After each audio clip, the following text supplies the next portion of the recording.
What things are seen as weird by the younger generation that we need to normalize again?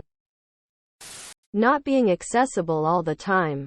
Just because I have a cell phone doesn't mean I want to answer it at the supermarket, or while cooking dinner, or while driving. That's cool that my boss checks emails in his Tesla driving 20 minutes to work, but I would rather not. I need a break. Internet privacy. Not bringing your phone into the sauna, steam room. Not having everything you do in public recorded. Two random people arguing? Gotta record it. Bad car wreck? Don't help. Record. Natural disaster? Don't run. Stay and document it until someone has to rescue you.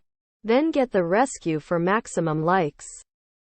Having the decency and manners to verbally cancel plans or say you'll be late in a timely fashion.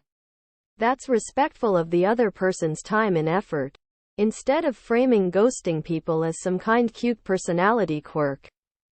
Being quiet at the movies. Divorced men of Reddit. When did you know your spouse didn't want to be with you anymore? Or you didn't want to be with them? When I realized I'd rather be at work than home with her. She was gone for a work trip. I was in kitchen when she came home. I saw her through the sliding glass door walking up. My first thought was, fuck, she's home. That's when I knew. I realized how relaxed and happy I had been while she was gone. After years of struggles and thinking she was the best thing ever, even though we both were going through shit. Found out she had been chatting with dudes online.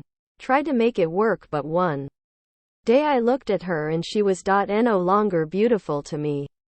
Sounds super pretentious, but it's the truth. I was no longer in love. When they continued to choose drinking from noon to 2 a.m. literally every day of the week, Veer seeking help, refusing to even admit that it was a problem. I loved that woman to death, but she was killing herself with alcohol. And watching it happen day after day was destroying me from the inside out. She told me she wasn't happy anymore after coming home and running directly into a shower, crying the whole time. We separated but went to have dinner each week to deal with things logistically. I asked her point blank on one of the last ones, was there anything I could have done to have avoided this? And she replied with, no. This is something that has been building in me. Was much easier to separate after that.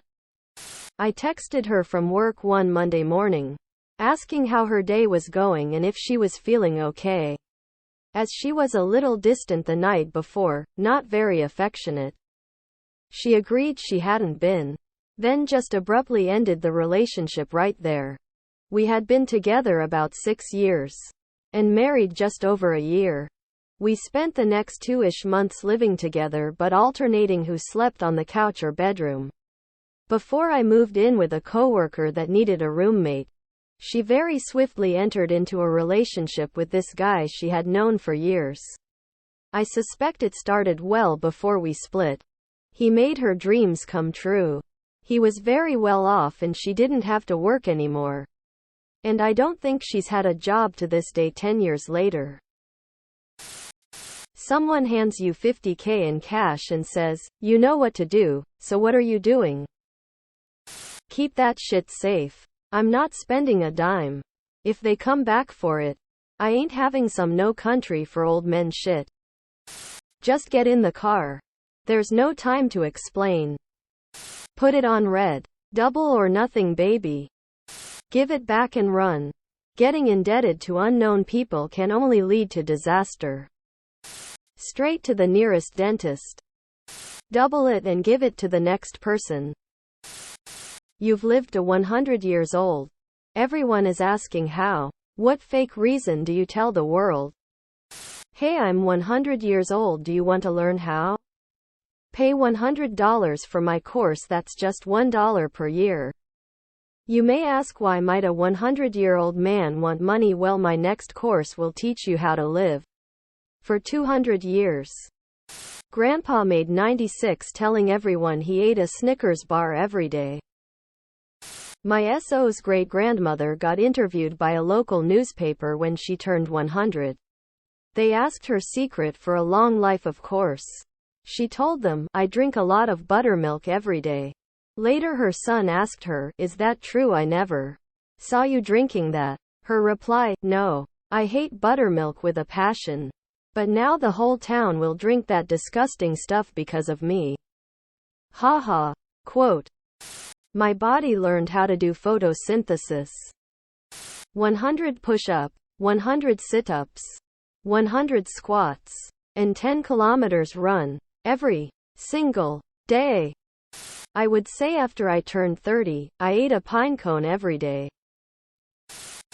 What women's activity should males start performing immediately?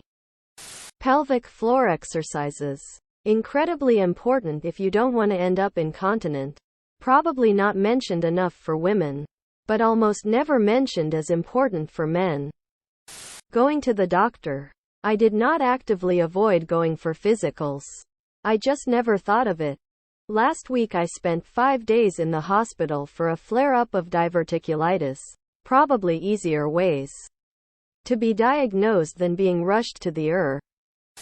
Yoga and sewing. The first one to keep yourself limber. The second because everybody should know at least some basics, such as replacing a button on a shirt. Skincare for sure. Cooking. It's a life skill. Plus men who can cook are like 10x more attractive emo. Stimulating the clit. Those of you that rarely cry watching movies. Which one destroyed you? The Green Mile. Schindler's List. My boyfriend fell asleep halfway through and woke up to me absolutely sobbing at the end. I think it freaked him out. He's never tried to watch it again. Big Fish. My girl. Fuck them bees. It's a sort of situational thing. Sometimes it's sort of a placebo effect too. The Van Gogh episode of Doctor Who was a beautifully sad one. Final Space was a series that a decent amount of emotional gut punches too. Bridge to Terabithia. Who is the most evil woman that has ever lived? Amelia Dyer. https en.wikipedia.org/wiki/Amelia_Dyer. She would do something called baby farming, which was a practice where people would adopt a baby from a woman in exchange for money in 19th century England. She would adopt the child, take the money, then kill the child. It's suspected that she murdered hundreds of children. Queen Rana Valona I of Madagascar killed half the population of her country in 6 years. Irma Grease. Also known as the hyena of Auschwitz. She was an extremely sadistic SS guard who would whip Jews, kick them, rape them, and condemn those she deemed most beautiful of the women to the gas chambers. Rosemary West is a pretty evil bitch. Used to force her daughter to go down on her and beat the crap out of her before she was killed and buried under the patio, used to threaten the other kids they'd go the same way. That's just the cusp of her evilness. Murdered a load of women and at least one kid herself. Was way worse than her psycho hubby Fred. Cunt of the highest level. That fucking Gertrude whore that tortured Sylvia Likens to death. I just can't. Beverly Allett baby killing nurse. Probably where Lucy Letby found disgusting inspiration. What's a song that always gives you goosebumps, no matter how many times you hear it? The song that plays when the beacons of Gondor are being lit. Breathe Me by Sia. Pink Floyd. The Great Gig in the Sky. https://www.youtube.com/watch. V = CVBCE3GANXC. Learning to Fly. Pink Floyd. The World I Know, Collective Soul. Mad World by Gary Jules. It gives me some hard and complicated feels. Sound of Silence. Subscribe, my brothers.